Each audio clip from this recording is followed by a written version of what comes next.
Hello, and welcome to today's E-invoicing Masterclass with industry expert Marcus Laube. I'm Kelly Miranda, and I'll be facilitating today's session. Today's presenters are Marcus Laube, CEO of Billentis, and Patricia Rocha Jordan, Technical GSM, VAT and Tax Technology, Vertex. Thank you to those attendees who submitted questions ahead of this masterclass. These will be answered within the session. If during the masterclass you would like to ask a question to our presenters, please direct your questions to the Q&A tool at the bottom of your right of your screen, and we will address them as time permits. I will now hand over to Marcus. Yes, thank you, Kelly, and welcome everybody. Yes, my name is Marcus Laube. I'm in the invoicing industry for more than 28 years now, running different service providers, but also acting as Secretary General of GINA, which is the Global E-invoicing Service Provider Association. And now for a couple of years, managing Billentis, which is a consulting company specialized and focused on e-invoicing and tax compliance globally, supporting all different stakeholders like companies, countries, and service providers to introduce and manage their e-invoicing solutions. So for today, I would like to give you a little update on e-invoicing tax compliance and the latest trends. But I guess currently there is no presentation without artificial intelligence, right? And everybody is aware, everybody's using it. We're writing our emails based on AI. It changes mobility. Probably we will see robo-taxis all over the place in only 5 years, et cetera, et cetera. And that's why we call it the visible revolution. It's so obvious for all of us. What we miss sometimes is actually that there is another revolution, which we call the silent revolution, which is EI. So this obviously means electronic invoicing. And why do we call it the silent revolution? Because it's kind of hidden behind the scenes, and not many people are really aware of it. But what it will mean in only a couple of years' time is that it will change the way companies work completely.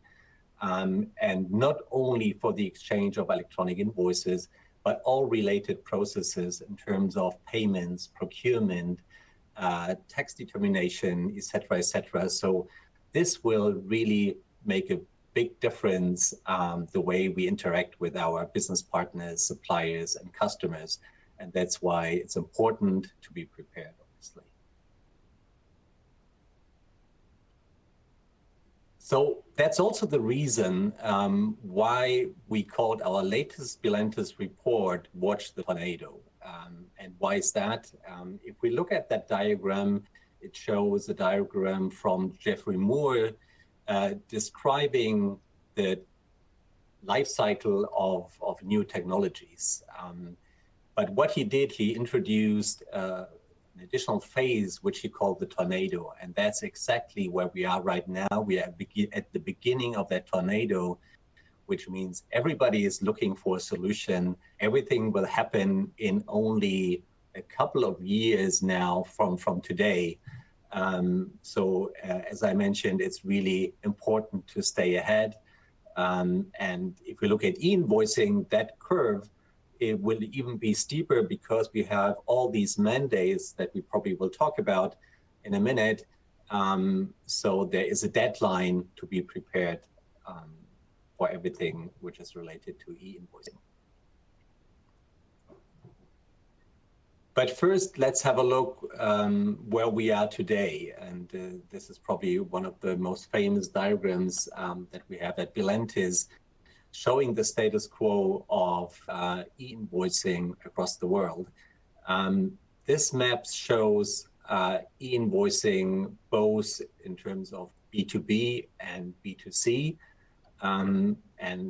Just as a reminder, we talk about 560 billion invoices, not electronic invoices, but total sum of invoices on a global level.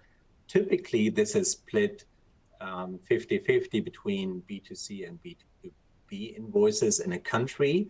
But it's maybe a bit surprising if you look at the share of paperless invoices, which currently is only at a rate of 16.16%.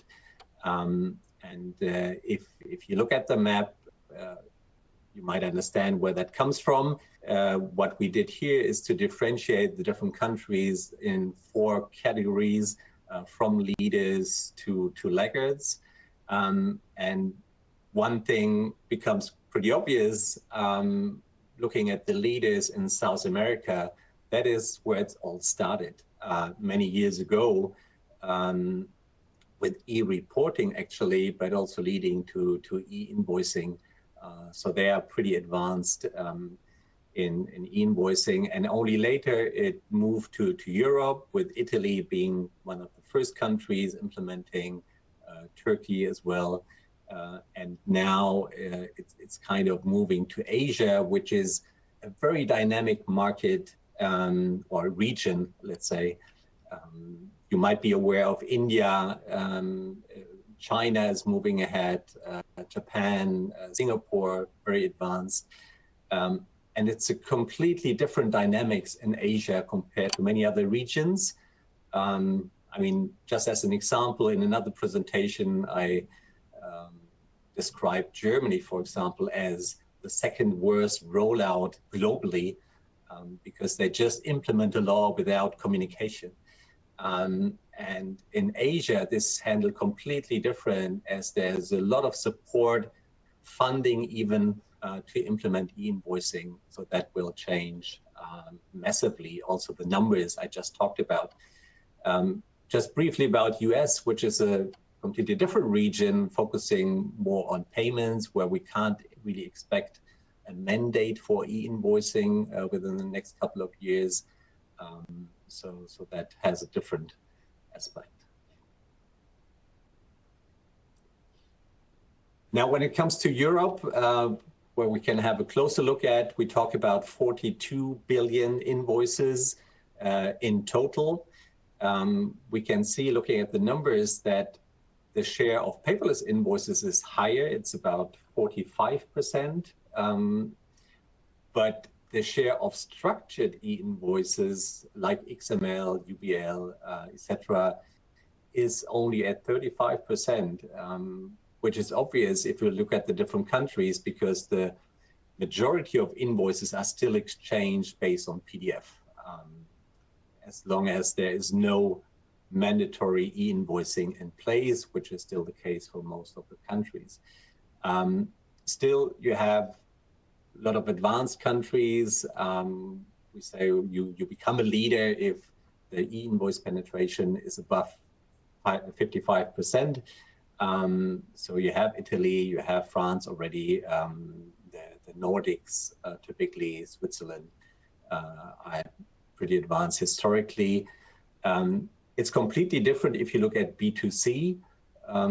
This will only be a next wave. The focus currently is really more on B2B and B2G, but we expect in a couple of years' time that most countries will also handle the B2C transactions and probably even make it mandatory. But the main challenge is, for now, to really move from PDF exchange to structured invoices to really allow for business automation for most companies. If we quickly look ahead, it looks like a steady growth. If you look at that diagram, which looks at the next 4 years, actually. But this is also considering B2C and B2B. If you would extract only B2B and then look at specific countries, this would, of course, be an exponential growth for many. So it will change dramatically. On an average, it will still double only within those 4 years, and more changes will apply after 28, so even more to come. Now, why does that happen? The major reason certainly is what we call the VAT gap. These are just numbers for Europe as an example. Again, it's a bit misleading maybe because it's only available for 2021, which was still affected by the corona pandemic.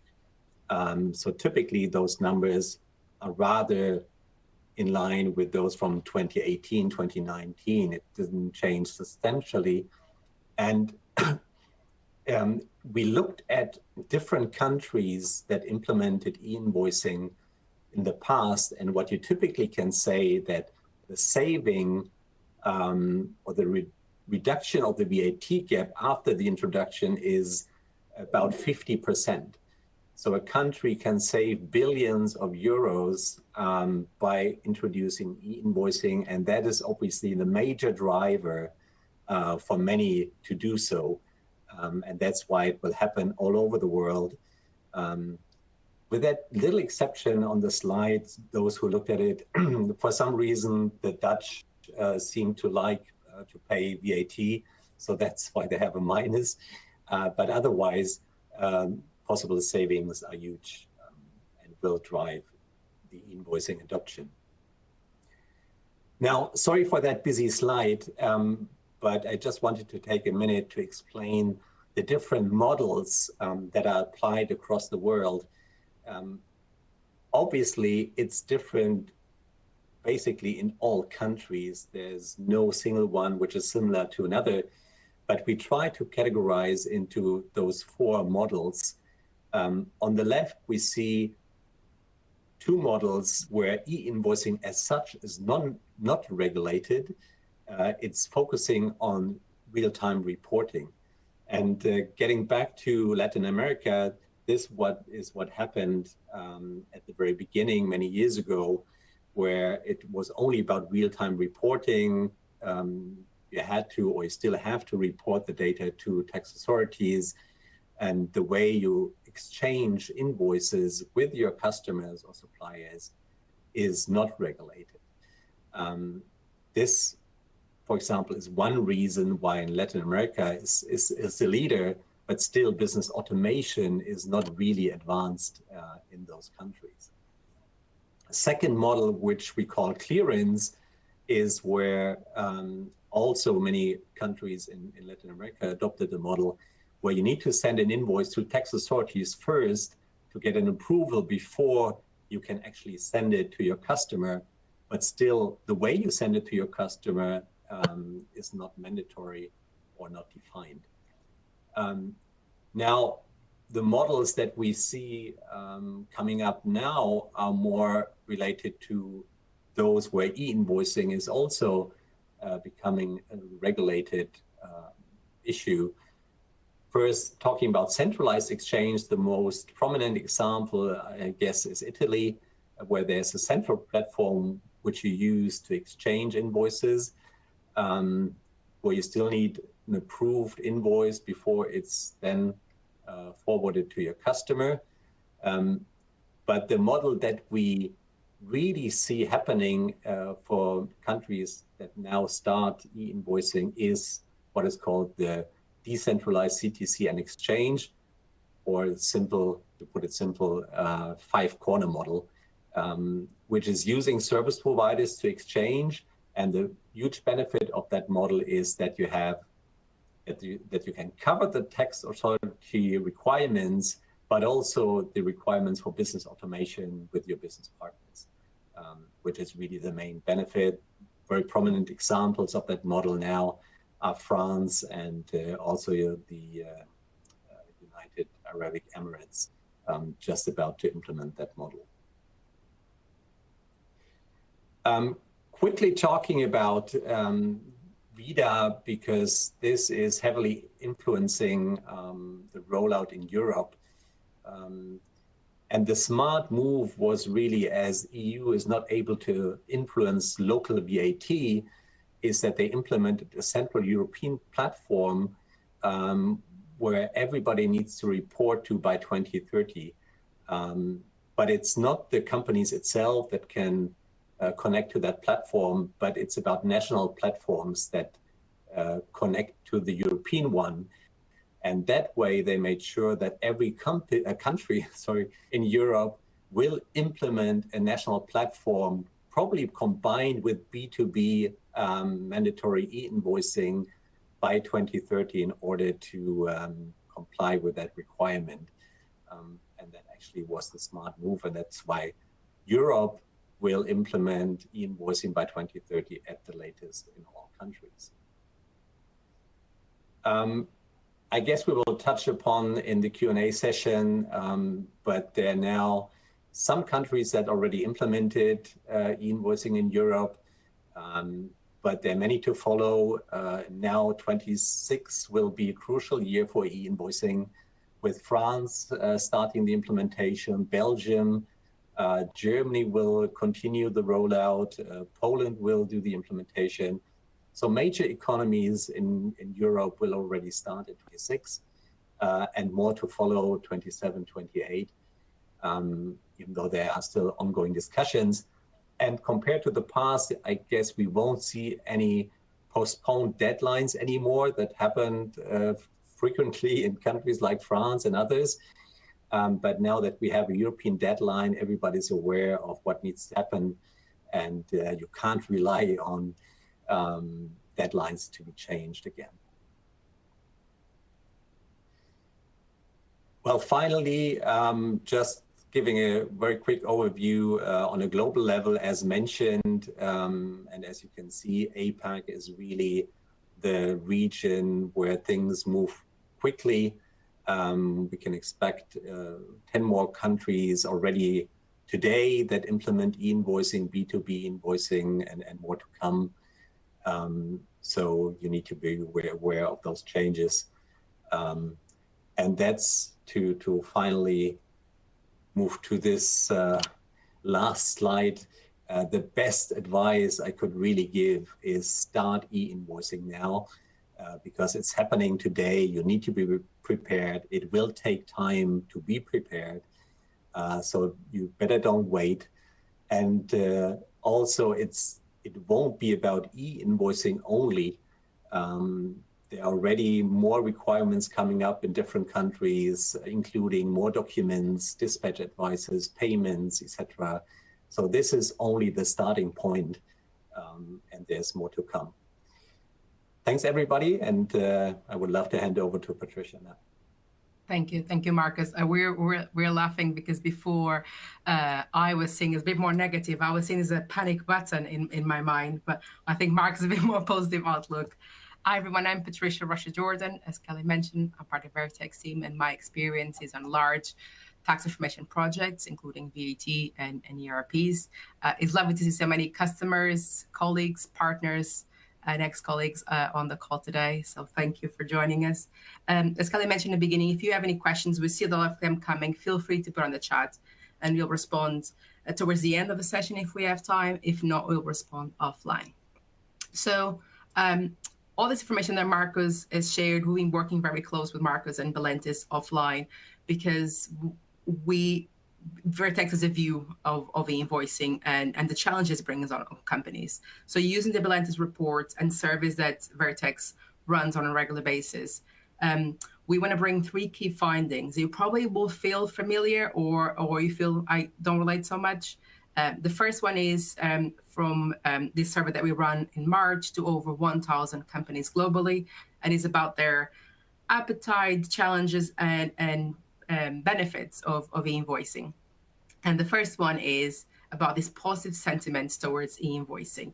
UK and I seem to be leading. I think we all in this bubble of the consultation from HMRC that was launched recently, and a few of us responded. But it seems UK and I is quite excited in terms of the benefits that e-invoicing is bringing to organizations and to the society as well.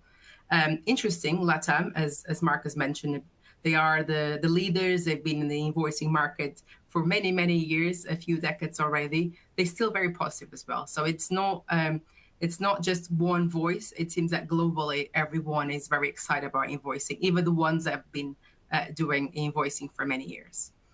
And the main benefits the companies are seeing and expecting are regarding data. So 80% of companies expect to have more visibility and accuracy of data when implementing invoice. It's not a surprise.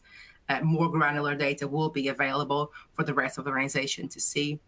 Additionally, there is an expectation that there will be efficiency gains, so things becoming more, the process being more efficient, more seamless, integrated between different departments and even within the tax department. More transparency of the data and the processes, and cost savings, which will be a great factor for the business case of implementing invoice. And finally, not forgetting the world is changing, environmental goals are becoming part of the company's main goals as well. So ESG benefits are one of the key business benefits companies are expecting or already seeing results. On the other side, there is challenges. Nothing is as good as we might think. There is some challenges companies are expecting already going through. The first one is about system integration. Companies at the same time, they go into their large ERP transformations as we speak. So it's a lot happening, and we have to make sure that all these systems are integrated and producing that level of data that is required for electronic invoicing and, as Marcus mentioned, electronic reporting. So a lot of demandings from these systems and the legacy systems to work and provide and produce the right level of data. Which is, by the way, I'm talking about the right-hand side of the screen. On the last three bars, you can see it's similar for UK and also for Europe, which is there is uncertainty and even a big concern about how this electronic invoice fits in the wider VAT process. Is an add-on to already a very demanding compliance exercise, or is something that will make things easier and more efficient as we expect on the benefit? So there's a lot of uncertainty, a lot of concern about the process of VAT and compliance itself, but also in terms of data and the fact that companies will need to do reconciliation between electronic invoicing, electronic reporting, and the VAT return. So there is concerns more on the processes and also on data. So the reason I want to bring this slide and this results is to show how Vertex sees these challenges of e-invoicing and what we propose as a solution. So in terms of challenges, which is the left-hand side of the screen, and this the first two are a summary of Marcus' slides, is a jurisdictional chaos or tornado or avalanche or other natural disasters that we want to describe what is going to happen. It's already happening, actually, and it's going to happen in 2026, as Marcus mentioned, where we have Poland, Belgium, and actually Belgium released recently the hefty penalties if you don't comply with the invoicing. We have France that, as Marcus mentioned, has been delayed, but now they're saying all in. So the next couple of years, and even when we implement Vida and roll out Vida, it's a lot happening at the same time. So it's a lot of, and using a more positive outlook is a lot of transformation and need for transformation that companies need to have this, which moves to my third bullet point, is a more going from a passive role of waiting for the mandate to be rolled out and then thinking about, okay, what solutions we have to put in place for more proactive, more strategic. Let's think ahead. Let's think what's coming next 5 years.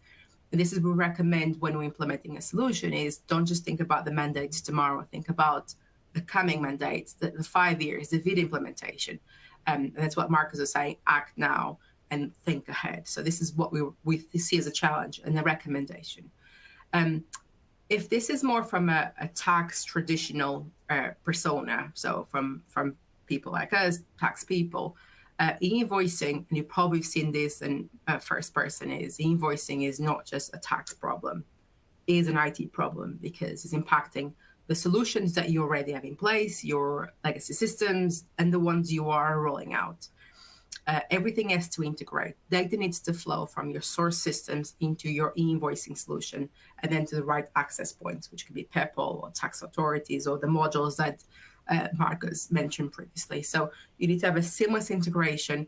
And this, for many companies, is quite hard. There's a lot of legacy systems that are not integrated with different rules that are not able to move data with the granularity and fast level that is required for all these electronic demands. So there's a lot of changes that we need to get IT on board and quite early so they can support us.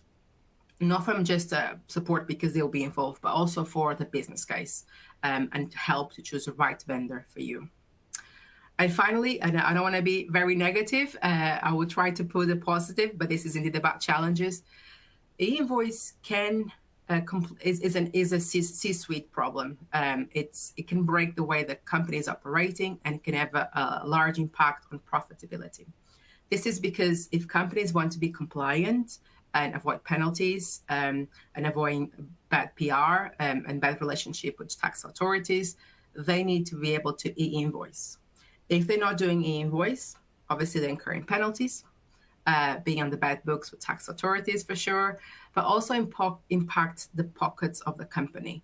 They will not be able to operate from an AP and AR side, so they cannot issue e-invoices, they cannot receive e-invoices. So we talk about the finance team now panicking because we're impacting the way they operate. But we also talk about the procurement, we talk about the shipping, everything. Think about the way that the companies operate. And when I think about this, I think about my ERP experience. I think, how many people we're going to upset because we're not allowed the e-invoice to be issued. And if we just think from a cost on the e-invoice perspective, on this survey that we run in March, as I mentioned, the companies are already implementing e-invoice. They saw a cost of up to 50 euros if the invoice bounced back from a tax authority. So each invoice can cost in resources and time lost up to 50 euros per invoice. So it's a very, very expensive mistake or bounce back from tax authorities that companies are not planning. And obviously, if we times this for the number of invoices you issue on a daily basis, it's very expensive in addition to the penalties. And finally, companies exist as part of the ecosystem. If we are not able to issue the invoices, we're impacting our customers. Obviously, they're going to be quite upset. The same thing with the vendors, because we're not going to receive the invoice, we cannot make the payment. So the entire ecosystem now is being affected as well. So just not the company, but the wider their ecosystem. So there's a lot of challenges from a tax, from an IT, and from finance lens that e-invoice is now creating. And we don't see this going away very, very quickly. So for that reason, Vertex has a range of solutions, all part of our platform that can help you to overcome these challenges. So I'm going to move the slide just to walk you through in more detail about these solutions. The first one is, as I mentioned, it's a lot happening in the world, and you already have a busy life when your day-to-day activities that you have to now think about what mandates are coming. What does mandate mean for me? As we know, there is jurisdictions that is not just a mandate for a jurisdiction itself, but each industries have their own nuances. And you understand, okay, my industry is this one, therefore I need to have this schema. It's very complex to keep track on those. So for that reason, Vertex developed the Vertex Universal Business Language, or Verbal, which is a way of grabbing the data from your source systems through APIs, validate that all the data received matches the country mandate. And if anything is missing or is not per the expected format, it will give you an error message. So this is quite early, so you don't have to issue your invoice, you don't have to incur on those up to 50 euros cost and then bounce back. It's that moment of the e-invoice creation that you get confirmation to say, no, you're missing the tax code or you're missing some information. Then you can bring the data back from the ERP again. So it's quite early. It's a way to validate the data and also confirm that it's per the mandate. So very early in the stages. The second one is e-invoice is part of your compliance system. So the more that are embedded on your VAT return and other returns that you have to produce for VAT in the same user experience, but the fact that you can reconcile data from e-invoicing to VAT compliance, it saves a lot of time. As we saw, a lot of challenges that companies were saying is the fact that you have to manually reconcile. Being in the same platform and with features that allow automatic reconciliation from e-invoicing to VAT compliance, it saves the team a lot of time and obviously errors and manual processes. The third one is with Vertex, we see that obviously we have to react to mandates. So we are increasing our country coverage based on the mandates that are coming. We talk about Europe, we talk about Asia, but also we want to make sure you're ready for VITA. And many companies, you probably will feel surprised, but many companies are already planning ahead of the mandate. So they want to make sure when the mandate comes, they already have a system in place and they're already rolling out e-invoicing 2 or 3 years before, because they're doing a more planned strategic rollout. So we still are happening with businesses, and I think is a way going forward. If you are one of those leaders, one of those avant-garde part of the pack, it's a great way to get the business case and get the ball rolling. And finally, with this implementation, solution also allows you to have a full dashboard that allows you to see the impact on cash flow and make sure you are giving, not disrupting the business, which is the first goal, and also you're giving tax data insights to the rest of the organization. So finance team were very, very happy with insights that now tax can provide. On my last slide, very, very quickly, this is how the Vertex solution works. Data comes from the source systems, with or including of a tax engine, depending on organization, goes into the Vertex portal, and then it flows to both e-invoicing and VAT return. So e-invoicing for your invoicing creation, validation using the verbal, transmission to the right access points, and then it flows back to the ERP, so you can continue your flow. Obviously, it's on the AR side. On the AP side, it comes from the right-hand side, from the right portals, and it says that it is archived on the portal, and it goes back again to your source systems. And at the same time, being the same platform, as mentioned, of the VAT compliance, you can reconcile data from invoicing to VAT compliance. You could file your VAT returns. So everything is in the same portal, very secure. I know I've not mentioned cybersecurity, but it's something that we hear people quite worried about, the fact that that we can have bad actors stealing data, and we talk about financial data, which is obviously very risky. So everything is secure to mitigate any risk of data being stolen. So with this, what Marcus and I want to show you is give you an overview of e-invoicing and what is coming for us, and how to best, how Vertex sees how to best respond to those. But we want to give you time to go through the questions you sent ahead. And again, if you have more questions, I see they're coming, feel free to put on the chat and we'll respond at the end. And let's start with the questions. Marcus, over to you.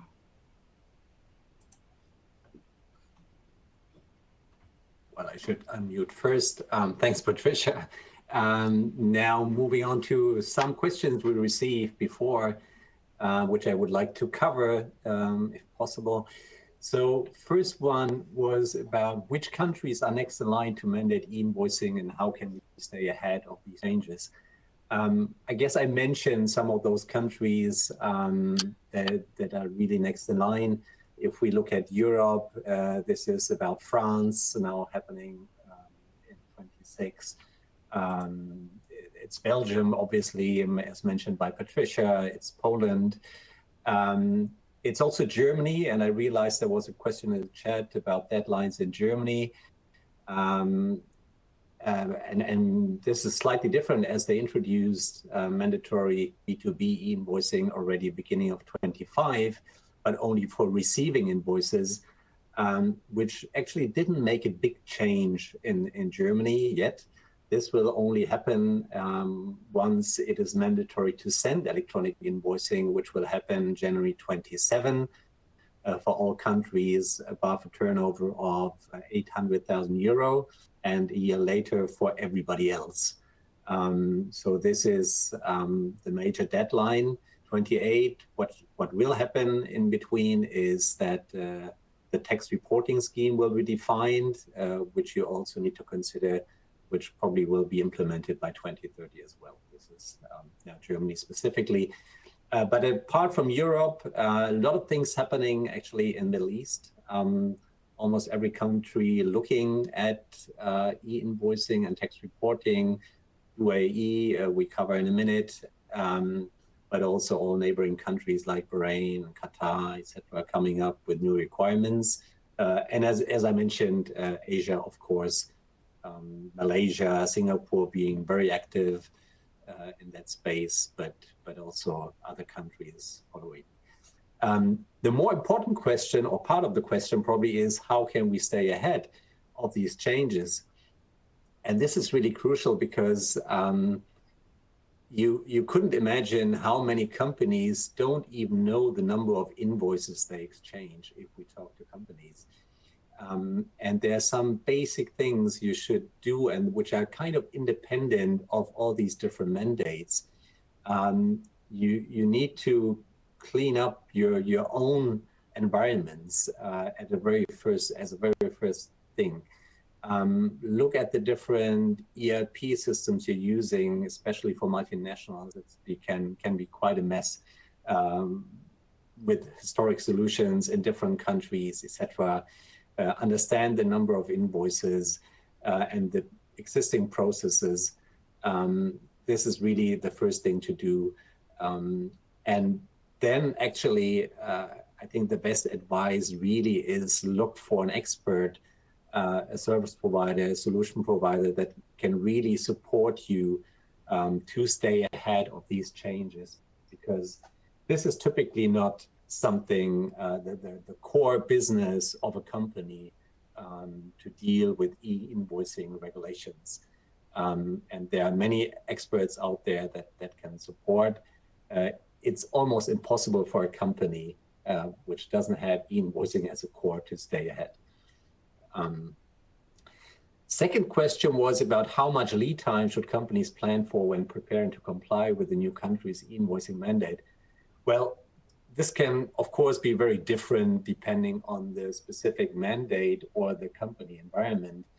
But as I mentioned before, you certainly need to be aware that this can take months to prepare. But if everything is in place strategically and generically in your company, it's of course much easier to cope with specific mandates. But you need to be aware that each mandate will be different to some extent.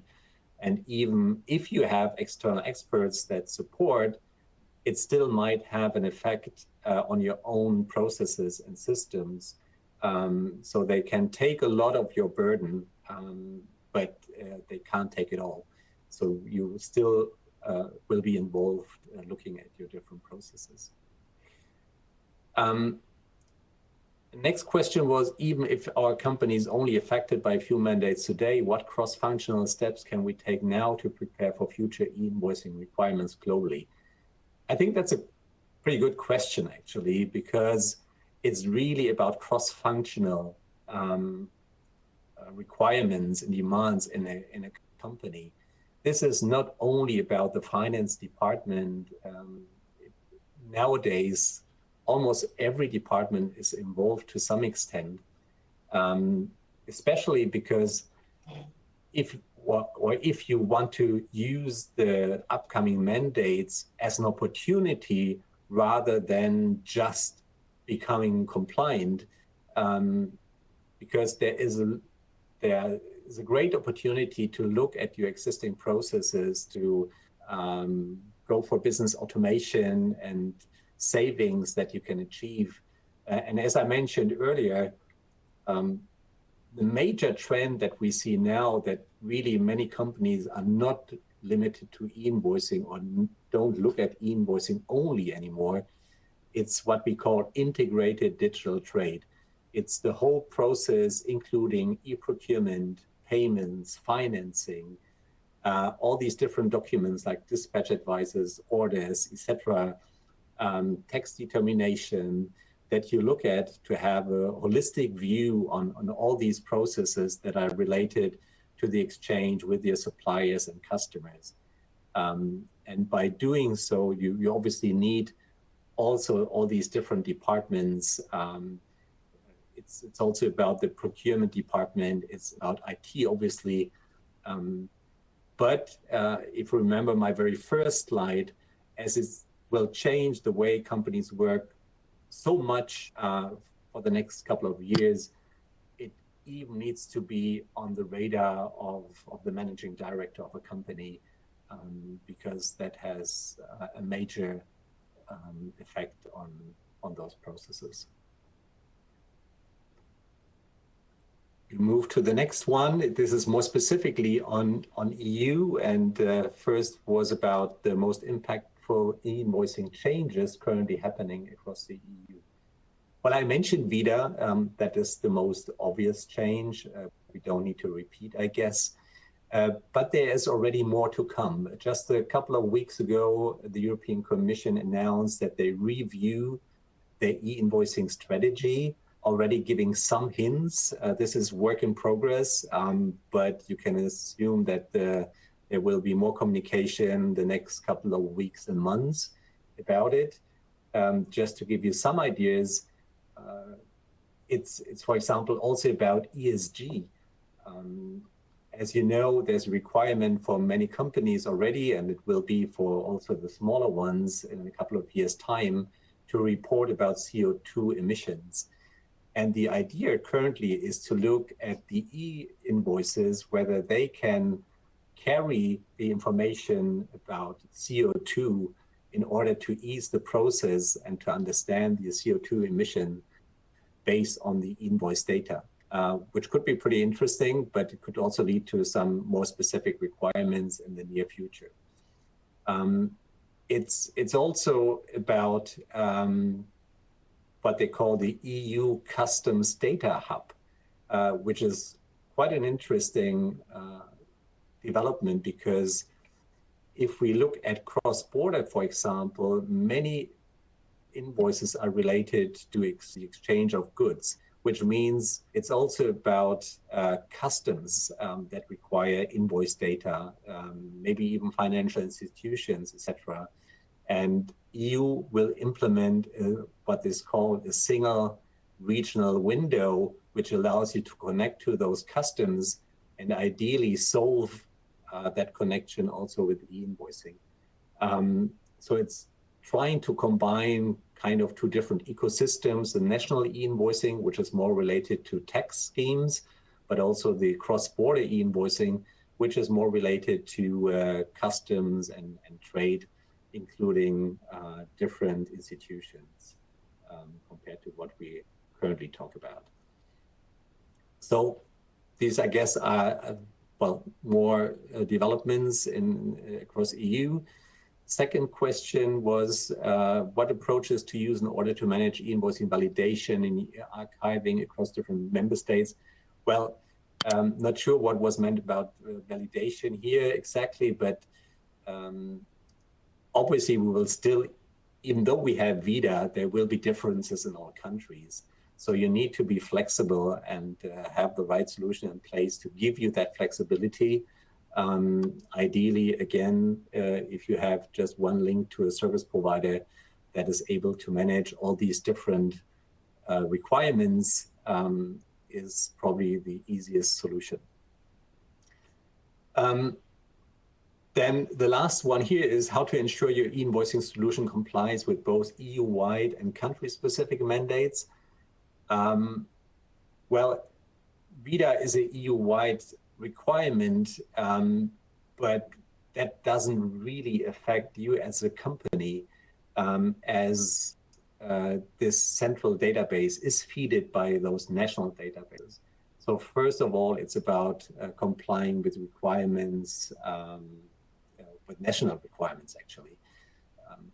Now, in brackets, we have VIDA, PEPL, national schemas. It's a mix of different things, right? VIDA is more a legal requirement. National schemes, PEPL is more a framework. Just quickly to explain, it used to be a B2G framework in the past. Now it also covers B2B, and it was EU-based only in the past. Now it's also used heavily across Asia. Well, it's mainly about certified access points.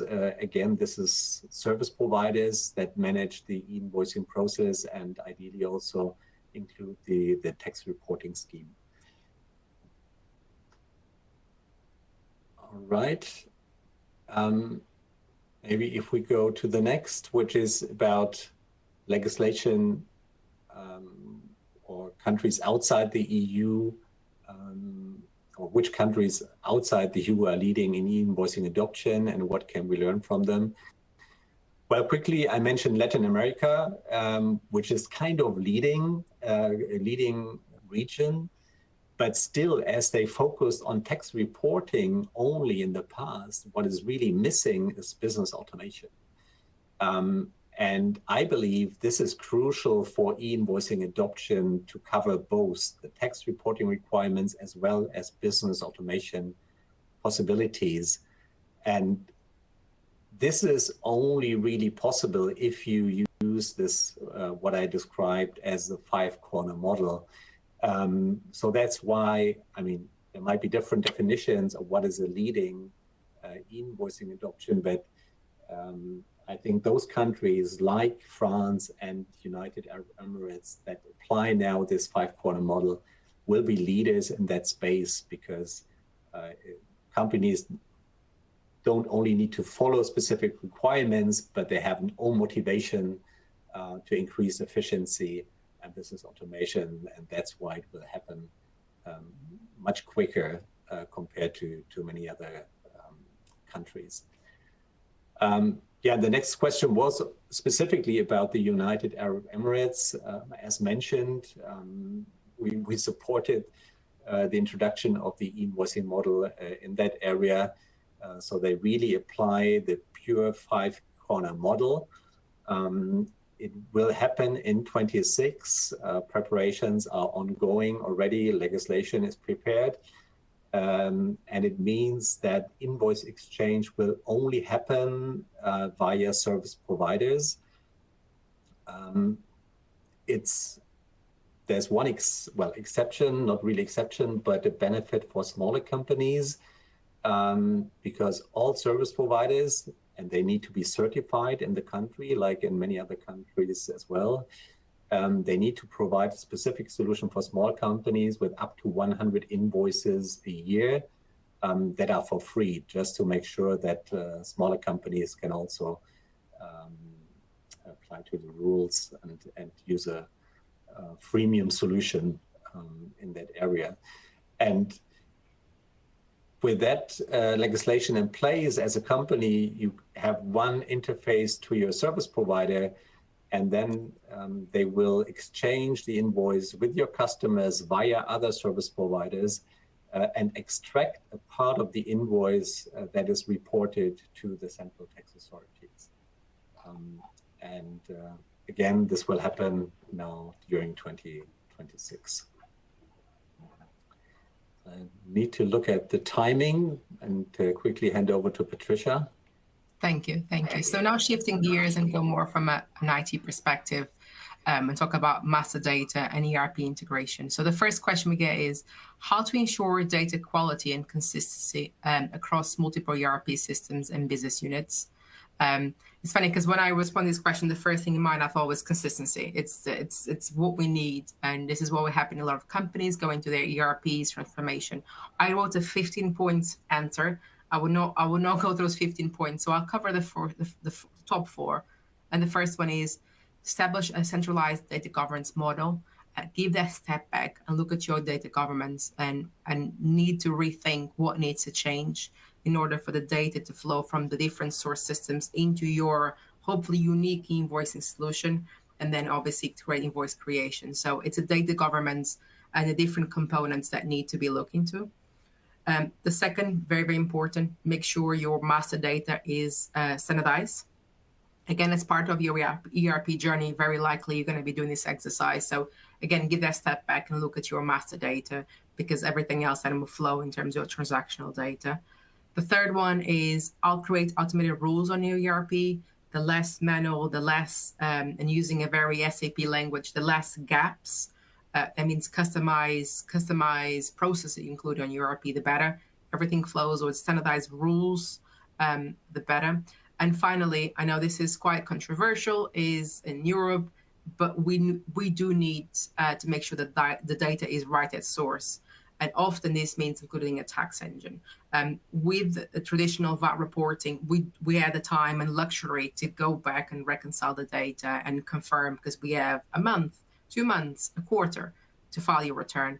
With the invoice, obviously I'm overstating the obvious, you don't have that luxury. The data needs to be right at source, because otherwise you're going to be correcting invoices all the time, and all the costs that means, and also impacting on your ecosystem. So it's the summarize the answer is give a step back, make sure that the systems you have in place allow you to have the right data at source. So when you're issuing your e-invoice, you know there is minimal corrections that you need to do.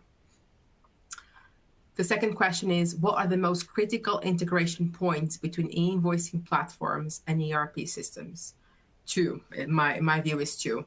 The first one is where the data comes from your source system and flows back. Because e-invoicing, if you remember the slide I put on the screen, I know it's for only brief seconds, but the e-invoicing is kind of a bubble that comes out from your traditional invoicing, not e-invoicing, but invoicing system. So everything happens within your ERP and billing systems, and e-invoicing is kind of a big bubble, a side track that says, oh, you know what, I'm going to pause this for now. I'm going to care about my invoicing, and I'll come back later. Is that moment of sending the data from your different source systems into your invoicing solution and back. That is one of the crucial points. For that, you need strong APIs or pre-built connectors to make sure you can bring data from a myriad of systems and the right data. And also you can feedback the data, regardless if you're finishing your AR process or starting your AV process, make sure the data can flow back to ERP, so you can make sure that the invoice was submitted or received, archived. So this is the first crucial point, is the integration. It's your integration with ERP at the moment of sending and receiving the invoicing and artifacts. The second one, not surprising, is when your e-invoice is created. That's why you need things, for example, like the verbal, that makes sure that the data comes from the source systems is accurate. If it's not accurate, it calls back to the source system, say, I'm missing something, do it now, because we don't want to submit something that's wrong and then bounce back. So to summarize these 2 points is the integration. It's the moment you bring the data and send to the ERPs, and the moment you create your e-invoice and validates, that's all the right data points that are needed. And for a lot of entities, a lot of countries, there's a lot of data points that are needed. Perfect. Thank you. Marcus, over to you. Yes, thank you, Patricia. Well, the next one was, what are the most common data mismatches that cause e-invoice rejections or delays? What we discovered as part of our report is that there are 2 major reasons, but they are the same actually for traditional invoices as well as for e-invoices. One is just sending the invoice to the wrong contact, which is, well, causing, or in 25% of the cases that's what's happening. And this is, of course, related to the master data. So it's, again, crucial to clean up your master data independently, whether we talk about electronic invoices or traditional invoices. And the other one is related to, to wrong data on the invoice as such, the content, missing purchase orders, etc. Again, related to master data, of course. One specific reason when we talk about e-invoices is that many companies actually, despite the fact that we talk about standard data formats, expect specific data for their own business automation. And that can be very individual, and you need to be prepared to cover those requirements if you send invoices to your customers, that there are always specific requirements, additional information they would expect that maybe no other customer is expecting. So that's another reason in e-invoicing. The next question is, how does e-banking integration relate to or support e-invoicing workflows? Well, again, good question, because in the past, e-payments and e-invoicing were treated as quite separate processes.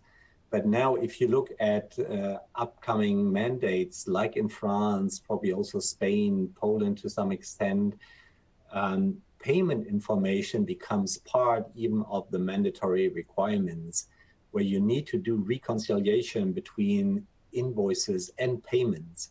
And that's where you, of course, have the relationship now between the banking and the invoicing flows to make sure you can have this reconciliation. But of course, it's also in your own interest to check paid invoices, etc. So I think that's the most common relation between those two different areas and important to be considered. Last question on this slide, are there any IT solutions to support e-invoicing? Well, this is a very generic question, obviously, or apparently. At Billentis, we see more than 5,000 e-invoicing solutions globally. So there are all kinds of different IT solutions, of course, available that could cover all your different needs. There are only a few, though, that are able to manage e-invoicing on a global level. So if that is your expectation, you're limited to less solutions, obviously. But yes, definitely there are many solutions out there.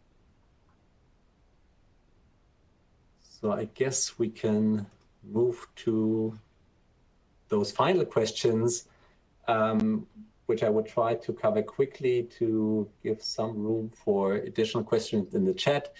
What should a scalable global e-invoicing implementation strategy look like? Well, quickly, as I said earlier, be prepared internally with all your different processes, not only related to invoices. If then you decide for a specific vendor and solution to support you, I think you're well placed with your generic strategy. Next one is how to best approach the supplier onboarding. Well, this is also an interesting one I could discuss several minutes, but the best way that we discovered also as part of the Billentis report is if it's not only limited to e-invoicing, but also integrates e-orders and different processes, because this is also a benefit for suppliers, not only forcing them to send electronic invoices, but also return electronic information to the suppliers in order for them to automate processes as well. Patricia, I can take the third one. Exactly. How to align internal stakeholders, including tax, IT, procurement, around an unified e-invoicing strategy. So very simple, e-invoicing is like any other project.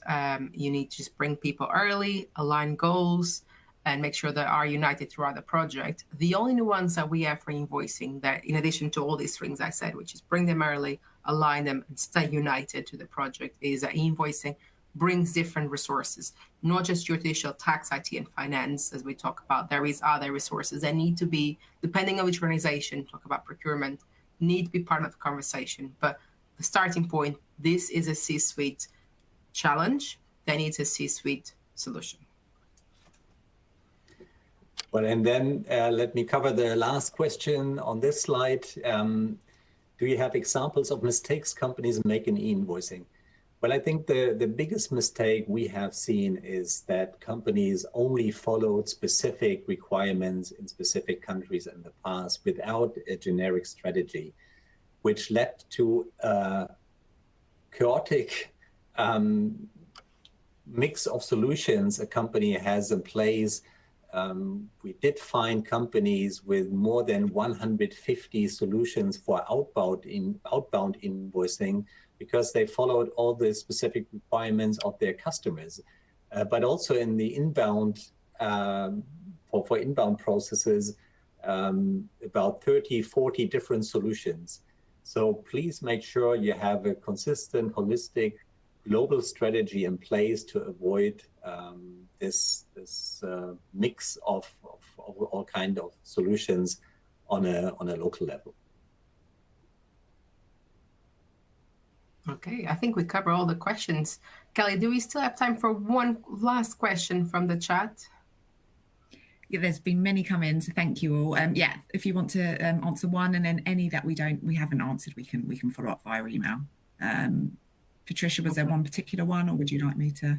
I have a very interesting one for Marcus. Thank you so much for everyone that submitted, which is, what risks do I face by delaying e-invoicing implementation? Sorry, I didn't get the... What risks do company face if they delay invoicing implementation? Yeah, well, I mean, this is very different, of course. Some countries even implemented fines if you don't comply with the specific requirements. But I think the highest risk is for your internal processes, of course. As I mentioned several times, in different areas, whether it's a different mix of solutions, whether it's not a holistic view on the different documents and processes that are in place. This is probably even more crucial compared to the fines that you might also receive. Thank you.